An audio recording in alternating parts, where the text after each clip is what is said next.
Hello, this is Baird from Moon Audio, and I thought I'd give a little tour of connections for the Chord Mojo. This is a hot new product that has just come out from Chord right here, and I've gotten a lot of emails and a lot of phone calls about confusion on how to connect things up. Things have changed a little bit between the Mojo and the Hugo. Some things aren't working now, and some things are a lot easier. So it just depends on what you're connecting to, but I thought I'd give you a little bit of insight. The first thing is that the Chord Mojo does not have an Apple authenticity chip in it. So what does that mean? Well, the Hugo didn't have one either, and essentially what that is Apple's way of getting their hands onto products and making them what's called MFI certified, so that they know that there are no connection issues between their products and other products. And so it's a lengthy process to go through the MFI certification. You've also got to pay royalty fees, et cetera, et cetera. And some companies aren't willing to go into this sort of expense and complication. Chord being one of them. And I can't blame them. They don't want to have their DACs essentially being taken to Apple and looked at and studied and examined and so forth. So the way you would connect to these products is you have to use what's known as a camera connection kit. And this little white cable that we have connected here to our Black Dragon USB cable is an Apple CCK kit. It essentially was developed for you to be able to transfer pictures and video from your camera to your iPad, iPhone, etc. But in this case, what it's using is essentially a handshake product. It's essentially telling the Apple device, the iDevice, either iPhone or iPod, etc. Well, not iPod, we'll get back to that in a minute, but iTouch, iPad, and iPhone, to essentially let the product output digital audio to a legacy device such as the Chord Mojo. And unfortunately, this ends up becoming a two-cable solution because you'll need one cable that's got a micro to USB-A that you connect into the female socket of the CCK. You connect that to your iDevice, if I can get it in there, and then you're going to connect it to the audio input on the Mojo. The power light button will change colors. Essentially what that's doing is it's locking to a signal. It's telling you that it's locked to a signal. So when this power light is not turned on when you connect it to something, essentially you haven't locked onto it or you haven't given it a handshake process in order for it to pull digital audio from it. With a Samson device, it's a little bit different. This being a Samson Tablet, what we've created are a series of OTG cables, and OTG cables stand for on the go, and essentially these are wired slightly different than the normal USB cable that you're going to buy in the store. And what it does is essentially do the same thing as the CCK kit does. It gives a handshake to Android devices so that it'll output digital audio to the device, the Hugo, the Mojo, or whatnot. And so this power light will light up once you connect it to the Samson. Now, Samson, in the latest OS, Lollipop, has allowed now, without the help of different apps, to output audio. Before you had to do a download of an app like USB Pro Audio or similar, essentially that had the drivers to tell the Samson to output digital. The USB Audio Pro comes with Class 1 and Class 2 drivers, so that really helps out a lot depending on how old or how new your DAC is, that it'll ensure the possibility of connecting to it and outputting digital audio to it. The bad news with the new Lollipop OS is that it's only got Class 1 drivers. So you need a Class 2 driver for the Mojo. And so when you want to do things such as Tidal doesn't have any drivers built into it. So unfortunately, it's relying on the OS to output digital. Well, because this is using the old Class 1 driver and the Mojo is using a Class 2 driver, Tidal doesn't work, unfortunately. Now with the Chord Hugo, it does. The reason being, the Chord Hugo had two USB inputs, one for HD audio and one for SD audio. So the HD was used for doing DSD and high resolution from, let's say, a computer like this, and the SD was used for connecting to a camera connection kit or an OTG cable, and it had the drivers necessarily to make it run with, let's say, Tidal, for example. The Mojo is only using one USB connector to do all of the digital switching for SD, HD, etc. So unfortunately, you couldn't have separate drivers in the USB connections. The other USB connection on the Mojo is for powering it up. So until Samsung gets around to adding in those other Class 2 drivers, Tidal unfortunately won't work. And this isn't the only device that won't work. We've got a bunch of them that aren't working. So there are very few that are working that have both Class 1 and Class 2 in the DAC themselves. But I think at some point, Samsung will realize that this is needed and a requirement for its customers, and so this will be taken care of in a future OS update.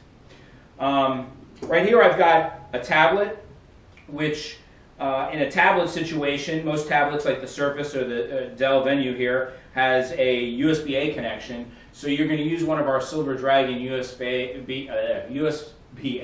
that's a mouthful, to USB Micro B to connect to the Mojo. And once you connect to the Mojo, you'll need to download drivers from the Chord website. We've got a link to that download on our Mojo page.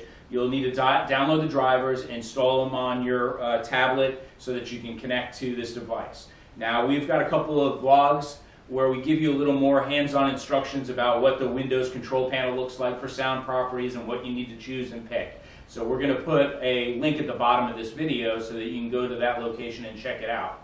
We also have another blog post that talks about USB connections that get really into depth about camera connection kits and how they do this handshake, and OTG cables and how they work and why they're required to do a handshake between an Android device and a DAC.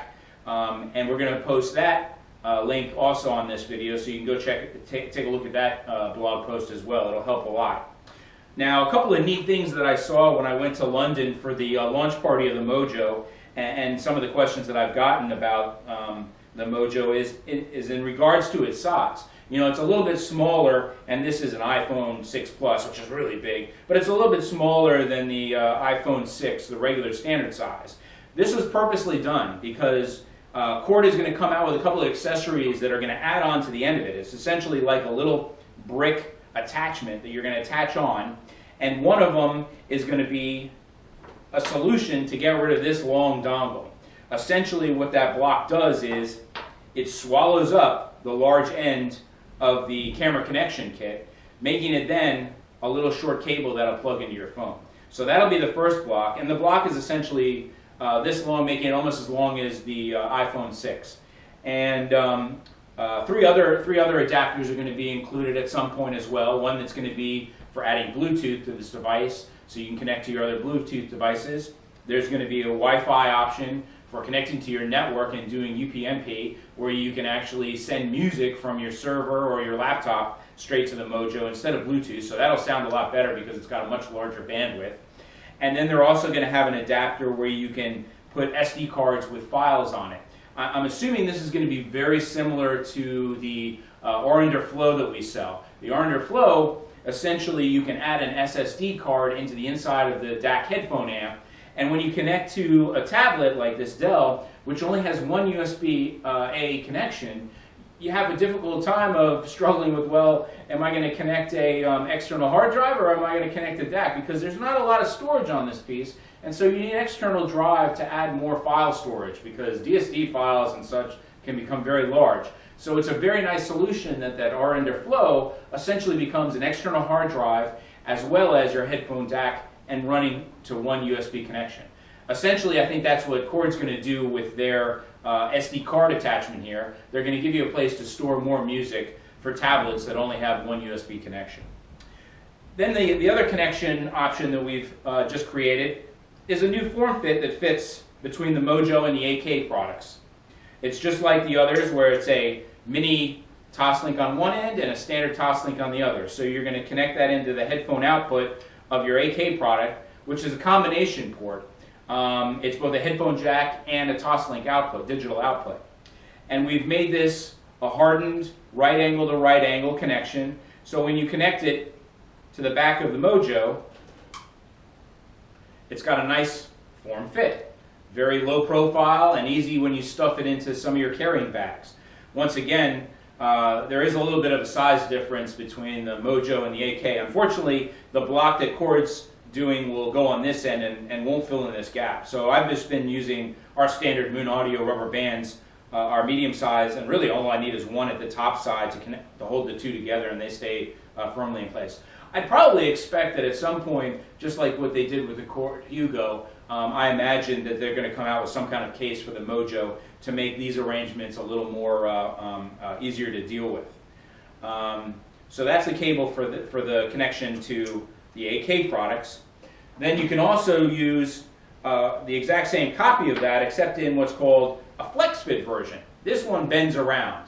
So when you want to connect to your combo headphone jack Toslink connection on your MacBook Pro, we've got one of those available for you as well.